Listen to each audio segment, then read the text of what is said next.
नमस्कार दोस्तों। फाइनली ब्रह्मास्त्र ने बॉयकॉट ट्रेन चलाने वालों की बोलती बंद कर दी। फिल्म ने कमाए 400 करोड़। बॉयकॉट चलाने वालों के मुंह पर पड़ा करारा तमाचा। बॉयकॉट ट्रोल आर्मी हुई बुरी तरह से फेल। आप लोगों ने पिछले कुछ दिनों से इस तरह की ढेरों हेडलाइंस पढ़ी होंगी। ब्रह्मास्त्र की टीम के द्वारा खुद की पीठ भी कई बार थपथपाई जा चुकी है कि उनकी फिल्म सुपरहिट हो चुकी है। समोसा क्रिटिक्स भी लगातार ट्वीट और पोस्ट करके जीत की बधाई दे रहे हैं। कल मैंने खबर पढ़ी कि ब्रह्मास्त्र की वर्ल्ड वाइड कमाई 410 करोड़ के पार हो चुकी है। ये 400 करोड़ रुपए या 410 करोड़ रुपए ग्रॉस कलेक्शन है, यानी टिकट बिक्री से हुई टोटल कमाई। इस शुक्रवार को 2 बड़ी फिल्में रिलीज होने वाली है, तो इस फिल्म के पास में सिर्फ 2-3 दिन बाकी बचे हैं। फिल्म अगर फ्राइडे तक 50-60 करोड़ और भी कमा लेती है तो ग्रॉस कलेक्शन हो जाएगा 460 करोड़। ये 460 करोड़ वो हैं जो फिल्म की टीम और समोसा क्रिटिक्स बता रहे हैं, वरना फिल्म ने अभी तक वर्ल्ड वाइड कमाई 170-180 करोड़ भी पार नहीं की है। लेकिन चलो, हम फिल्म की कमाई मानते हैं 400 करोड़ जो इन्होंने बता रखा है। फिल्म को चारों तरफ ब्लॉकबस्टर बताया जा रहा है, वो भी तब से जब से इसने 200 करोड़ का आंकड़ा पार किया था। यानी 200 करोड़ कमाने के बाद इसे हिट या सुपरहिट बताया जाने लगा। भाई, कौन से लॉजिक से इसको हिट या सुपरहिट बता रहे हो?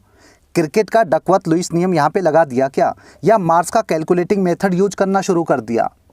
अयान मुखर्जी, किरण जोहराबाई मौसी, रणबीर कपूर और आलिया भट्ट, ये सारे के सारे मिला के भी इतनी क्लासेस नहीं पढ़े होंगे जितनी ग्रेजुएशन में होती है।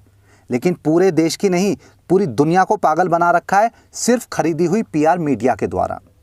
400 करोड़ की फिल्म, 410 करोड़ की फिल्म किस लॉजिक से 200-300 करोड़ कमाने पर सुपरहिट होती है? मैंने अभी रणबीर का एक बयान देखा जिसमें वो बोल रहा है कि 400 करोड़ जो है तीनों पार्ट्स का बजट है, ना कि पहले पार्ट का। वारे मेरे चपरासी खानदान, मेरे कपूर खानदान के डूबते हुए सूरज। पहले सबके सब चीख चीख कर बोल रहे थे कि पहले पार्ट का बजट 300 करोड़ फिक्स है, अगला पार्ट इससे और ज़्यादा बड़े बजट के साथ बनाएंगे, क्योंकि ये जो है 300 करोड़ में बनी है तो अगला पार्ट 400 या 500 करोड़ का फिक्स है। फिल्म की रिलीज से 15 दिन पहले तक जो है बजट को 350 करोड़ बताया जाता था। रिलीज के 2-4 दिन पहले ये बजट बढ़कर 410 करोड़ हो गया। खुद अयान मुखर्जी ने कहा था कि फिल्म को 300 करोड़ में बनाया जाना फिक्स था, लेकिन फिल्म का बजट बढ़ गया क्योंकि टाइम जो है बहुत ज़्यादा लग गया था। 3-4 साल इस फिल्म को बनने में लगे हैं, तो इस वजह से इसका बजट 410 करोड़ हो गया पहले पार्ट का। लेकिन 400 करोड़ हम सेकंड पार्ट का बजट लेके चल रहे हैं। मतलब पहले पार्ट को 300 में बनाया जाना था, दूसरे को 400 करोड़ में, लेकिन अब जो है पहला पार्ट 410 करोड़ रुपए में बनकर तैयार हुआ है। ये अयान मुखर्जी का बयान था। और अब जब 200, 300, 400 करोड़ रुपए पर लोग जो है आवाज़ उठा रहे हैं कि ये सुपरहिट नहीं है, क्योंकि सुपरहिट मानी ही नहीं जा सकती भाई। 410 करोड़ की फिल्म 200, 300 करोड़ पर सुपरहिट कैसे होगी? तो ये जो नशेड़ी हैं ये नई ट्रिक यूज कर रहे हैं। नशेड़ियों की गैंग ने फिल्म का बजट ही कम कर दिया कि भाई अब तो इसको सुपरहिट मानोगे, चाहे कुछ भी हो जाए। किरण मौसी ने ठान लिया कि फिल्म को सुपरहिट मनवा के ही छोड़ेगी। वैसे आपको बता दूं कि फिल्म के प्रोड्यूसर भले ही घाटे में ना रहें, हो सकता है ना रहे, लेकिन फिल्म जो है फ्लॉप मानी जाएगी, और ये फिल्म जो है बुरी तरह से फ्लॉप हो चुकी है। ये ठीक वैसे ही है जब हॉस्पिटल में किसी की डेथ हो जाए और उस डेड बॉडी को आईसीयू में वेंटिलेटर की मदद से उसकी सांस चलती हुई दिखाई जाती रहे। इंसान मर चुका है लेकिन उसे जिंदा बता बता के पागल बनाया जाता है। ये फिल्म भी वैसी है।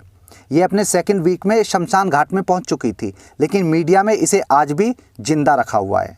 हाँ, ये सच है कि सिनेमा डे वाले दिन ये जो रायता फैलाया था इन लोगों ने 75 रुपये वाला, उस दिन टिकट अच्छे से बिके थे। उससे एक दिन का जो कलेक्शन हुआ था वो 8 से 9 करोड़ तक पहुंच गया था। लेकिन उसके बाद फिल्म का कलेक्शन बुरी तरह से धड़ाम हुआ है, यानी 1 से 1.5 करोड़ भी इसका पर डे का कलेक्शन आज की डेट में नहीं है। फिल्म का कलेक्शन 400 करोड़ बताया जा रहा है आज की डेट में। मान लो 400 करोड़ इसका ग्रॉस कलेक्शन है, ये असली मान लेते हैं, लेकिन ग्रॉस कलेक्शन तो कभी भी काउंट होता ही नहीं है, और ना ही कभी ग्रॉस कलेक्शन के हिसाब से सक्सेस का पता लगाया जा सकता है।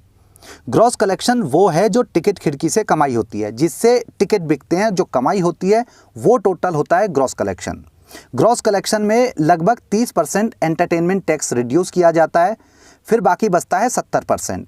यानी 100 रुपये में से 30 रुपये निकाल दिए टैक्स के, 70 रुपये बचे।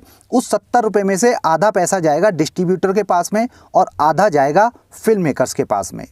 इन सारे खर्चों को निकालने के बाद में जो चीज़ें बचती हैं, जो अमाउंट बचता है, वो आता है नेट प्रॉफिट में। और नेट प्रॉफिट पर ही या नेट कलेक्शन पर ही हिट या फ्लॉप डिसाइड होता है। 400 करोड़ के हिसाब से भी अब तक किरण मौसी की डिक्की में 125 से 150 करोड़ रुपए ही आए हैं।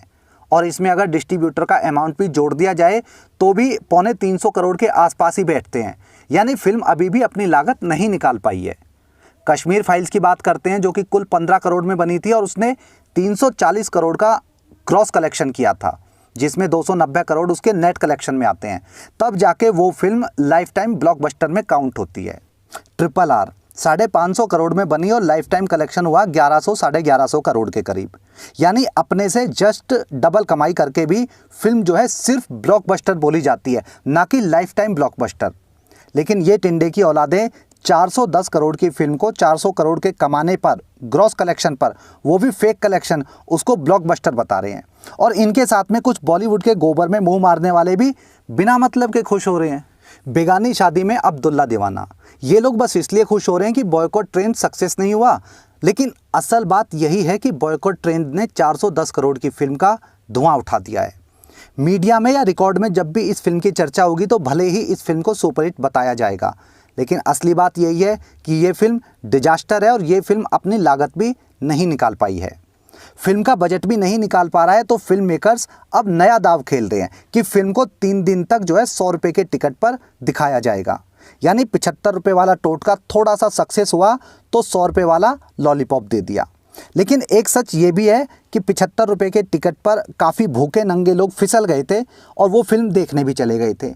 यही वजह थी कि 75 रुपये वाले दिन फिल्म ने थोड़ा सा ठीक ठाक कलेक्शन कर लिया। अब 100 रुपये वाले टोटके से उतना फ़र्क नहीं पड़ेगा, क्योंकि 75 रुपये की जो मार्केटिंग थी इन्होंने 1 महीने पहले से शुरू कर दी थी। दोस्तों पिक्चर देखने गए थे ब्रह्मास्त्र 3D वाला चश्मा उड़ा के तो पैसा वसूले हैं राजा। इतना दर्दनाक पिक्चर बना दिए हैं बॉलीवुड वाले कि क्या ही बताएं। साला 2 घंटा ध्यान से पिक्चर देखे हैं, लेकिन कुछ समझ में नहीं आया कि स्टोरी क्या है। रणबीर कपूर जो है पिक्चर के हीरो हैं, प्यार मोहब्बत के चक्कर में पूरा दुनिया में आग लगा दिए हैं। थिएटर जल रहा था भाई साहब, पूरा इतना पेलम पेल VFX डाल दिए हैं पिक्चर में, आग पानी शक्ति सब कुछ दिखा डाले, लेकिन स्टोरी क्या है समझ ही नहीं आया। स्कीम का क्या ही बताएं भाई साहब, बहुत दर्दनाक फिल्म है, बहुत ज्यादा दर्दनाक फिल्म है। वैसे भी फिल्म को KRK भी फ्लॉप बता चुका है। KRK ने वैसे इनडायरेक्ट वे में बता दिया है कि फिल्म ब्रह्मास्त्र की रिलीज के लिए ही उसको जेल में डाला गया था, लेकिन इनके कोई भी टोटके काम नहीं आए। ना तो फिल्म का फेक कलेक्शन फिल्म को बचा पाया और ना ही KRK का जेल जाना। और कोई 100-150 करोड़ की फिल्म के लिए इतना बड़ा दाव खेलता भी नहीं कि कोई 100-150 करोड़ की फिल्म के लिए किसी को जेल में भेजेगा। 410 करोड़ रुपए ही नहीं, बल्कि अगले 2-3 पार्ट के लिए हजारों करोड़ की ब्लैक मनी भी दाव पर लगी थी। तभी KRK को जेल में डाला गया और वजह सिर्फ वही थी। वरना किरण मौसी 100-150 करोड़ पर इतना दिमाग लगाएगी, ऐसा बिल्कुल नहीं है। इन लोगों ने इस फिल्म के बहाने KRK को दबाने की पूरी कोशिश की। KRK जेल गया और अब जेल से बाहर आ गया, और जेल से बाहर आने के बाद उसने उड़ान भरनी शुरू भी की थी। कुछ ट्वीट्स उसके पहले जैसे थे, लेकिन फिर उसके सुर बदलने लगे हैं। अब KRK ने विक्रम वेदा को अपनी लास्ट फिल्म बताया है जिसका वो रिव्यू करेगा। KRK ने ट्वीट करके लिखा है कि उसके पास 2 ऑप्शन हैं, या तो वो मुंबई को हमेशा के लिए छोड़ दे या फिल्मों का रिव्यू बंद कर दे। उसने लिखा कि उसने अपने दूसरे ऑप्शन को चूज किया है, यानी अब वो फिल्मों का रिव्यू नहीं करेगा और विक्रम वेदा का रिव्यू उसका लास्ट रिव्यू होगा। KRK को वैसे कहीं ना कहीं दबाया तो जा रहा है, ये सच है, क्योंकि KRK भले ही कैसा भी रिव्यू करे, उसके रिव्यू की रीच आज की डेट में बढ़ती जा रही थी। कितनी ऑडियंस उसकी बात मानती थी, कितनी नहीं मानती थी, ये अलग मुद्दा है। लेकिन बॉलीवुड के माफिया तो कोई रिस्क लेना ही नहीं चाहते थे, तो उसको जेल में डाल दिया। वैसे मैं KRK को जब से जानने लगा हूँ, जब से उसकी वीडियोज़ वगैरह देखता था, तब से इतना तो समझाऊँ कि वो इंसान भले ही इंसान जैसा दिखता है, लेकिन वो कुत्ते की दुम है। मतलब वो बंदा इतनी आसानी से क्विट नहीं करेगा।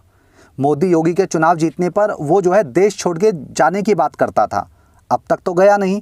पहले भी इसने कई बार रिव्यू बंद करने की बात बोली है, आज तक रिव्यू बंद नहीं हुए। कई बार यूट्यूब चैनल को डिलीट करने की बात बोल चुका है। अभी तक इसके शायद मुझे लगता है 2 चैनल हो चुके हैं, यानी चैनल जो है एक बच्चा भी पैदा कर चुका है, लेकिन पहला चैनल डिलीट नहीं हुआ। मतलब KRK इतनी आसानी से रिव्यू करना बंद कर देगा, मुझे ऐसा बिल्कुल नहीं लगता।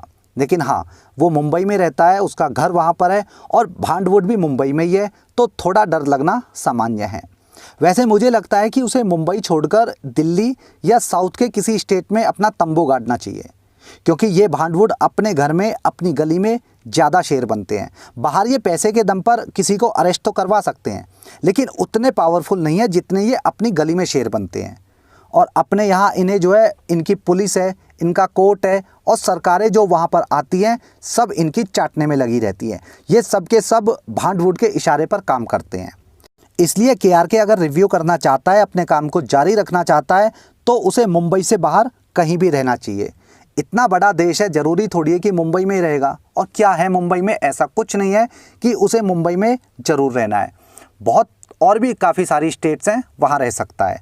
और ये बात रिव्यू की नहीं है, ये बात है इज्जत की, फ्रीडम ऑफ स्पीच की। हर किसी को अपनी बात रखने का अधिकार है। लेकिन ये भारत है, यहाँ सिर्फ पैसा बोलता है।